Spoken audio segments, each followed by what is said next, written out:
kasama ko ay pamangkin ko, si Cheryl. Siya ang may problema. Alam ko. Ano ka mo? Alam Hindi mo? mo tagutap. Oo. Halata naman po yung dalawa na siya lang naman yung mukhang problemado. Lihim na lang akong napakagat ng labi noon. Naprating pa nga ko na baka ang tinutukoy niyang problemado ay ang mga pimples ko sa mukha kasi nakakahiya. Kung alam ko lang sana na ang albularyo pala e bagets, eh di sana nag-ayos ako ng mukha kahit paano. Isang sako ang gigaw. Sumenyas lang siya noon sa amin na sumunod sa kanya.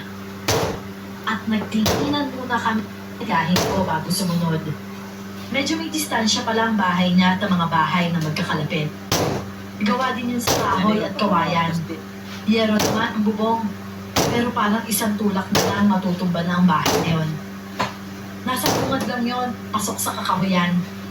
Ngunit pagpasok namin sa bahay, unang bungad pa lang, nakita namin ni Tia ay agad. Nagkatingin na naman kami. Aba ay Cheryl, pansin mo yan.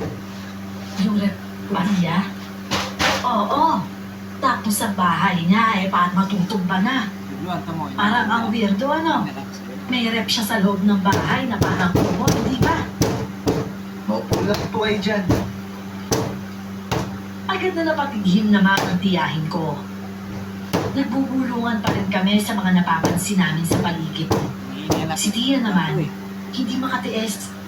Dahil sa likuran ng sopa na inuupuan namin, may kwarto at kurtina lang ang nakatakip. Dahil may pagkachismosa itong tiyahin ko, hinamin niya ang kurtina at sinilip ang loob ng kwarto. Doon nakikita ko rin na higaan lang ang naroon. Pero patre, wala na rin siyang ibang appliances pa kundi ref lang.